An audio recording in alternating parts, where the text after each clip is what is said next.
नमस्कार। आज हम बात करेंगे बिहार के दो बड़े चेहरों का। पहला चेहरा नीतीश कुमार और दूसरा चेहरा चिराग पासवान। यदि नीतीश कुमार ने धोखा नहीं दिया होता तो आज चिराग पासवान सीएम पद के उम्मीदवार हैं और चिराग पासवान के समर्थक भी चाहते हैं और नया जो युवा वर्ग है वो भी चाहता है कि चिराग पासवान को सीएम पद का उम्मीदवार घोषित किया जाए। क्योंकि एक्चुअली अगर देखा जाए पूरे बिहार में नीतीश कुमार का जो उत्तराधिकारी हैं वो एज ए चिराग पासवान सबसे बेस्ट उत्तराधिकारी हैं। लेकिन खटास कहाँ पैदा हुई नीतीश कुमार और चिराग पासवान के बीच में। हम आपको ले चलते हैं 90 के दशक में। 1990 से 2000 तक दलितों का वोट लालू यादव जी के पास था, आरजेडी के पास था। 2000 में रामविलास पासवान, स्वर्गीय रामविलास पासवान उत्तर प्रदेश और महाराष्ट्र की तर्ज पर एकमेव दलित नेता बनने की आकांक्षा में 2000 में उन्होंने नीतीश का साथ छोड़ दिया था। नीतीश जी का साथ छोड़ने के बाद उन्होंने एक पार्टी का निर्माण किया था जिसे बोलते हैं एलजेपी। इस पार्टी की शुरुआत दलितों के एक बड़ा नेता के रूप में रामविलास पासवान जी को स्वीकार करती है।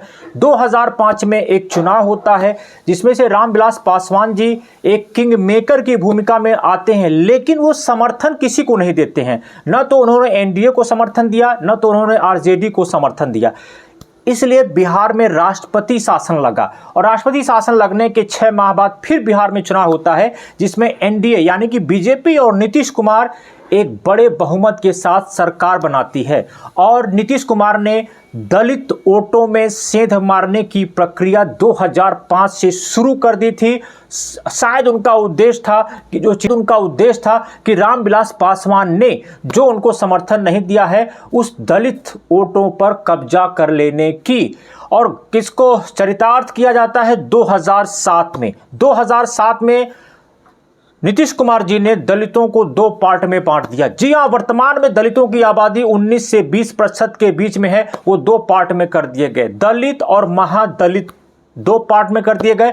और रामविलास पासवान जी जिस जाति से आते थे वह पासवान जाति थी, उसको किनारे किया गया। बाकी अन्य 21 को जो है महादलित की श्रेणी में शामिल कर लिया गया और महादलितों को एक अनेक अन्य प्रकार की सुविधाएं दी गई। 1300 स्क्वायर फीट जमीन दिए गए, रेडियो बांटे गए। जिनके पास आवास नहीं था, इंदिरा आवास के तहत उन्हें आवास प्रदान किया गया और कुछ हद तक 15,000 रुपए भी उनको दिए गए। इससे जो दलित मतदाता की निष्ठा बदल गई और वो निष्ठा चली गई नीतीश कुमार के पास और रामविलास पासवान, स्वर्गीय रामविलास पासवान बन के रह गए सिर्फ पासवानों के नेता।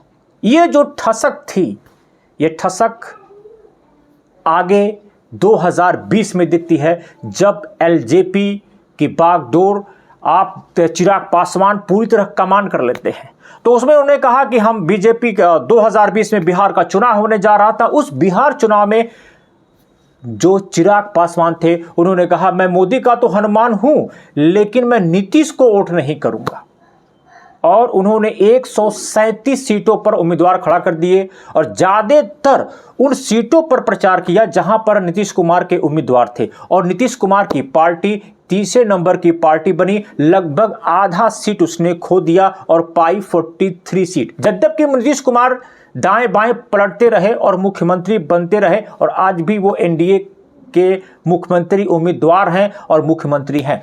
नीतीश कुमार पर दूसरा आरोप चिराग पासवान ने लगाया कि 2021 में उन्होंने चिराग पासवान जी के चाचा पारसनाथ के साथ मिलकर एलजेपी को तोड़ दिया 2 पार्ट में। यानी कि एलजेपी का एक धड़ा चिराग पासवान के साथ हुआ, एलजेपी का दूसरा धड़ा जो उनके चाचा पारसनाथ के साथ चला गया। यह भी एक बड़ा आरोप लगाया। लेकिन हम बताते हैं आपको राजनीतिक महत्वाकांक्षा। जी हाँ, जब आप अगर चिराग पासवान को देखेंगे तो पढ़े लिखे नौजवान हैं, उनकी एक नई सोच है, एक नई विचारधारा है। शिक्षा, रोजगार, स्वास्थ्य पर बारंबार बात करने वाले।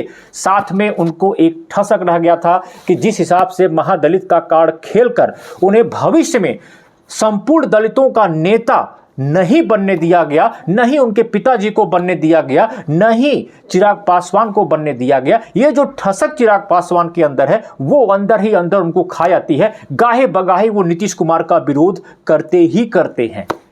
तो ये है कहानी नीतीश और चिराग बाबू के विरोध की। यदि आपको वीडियो अच्छा लगा हो तो जरूर इसको सब्सक्राइब करिए, लाइक करिए, शेयर करिए।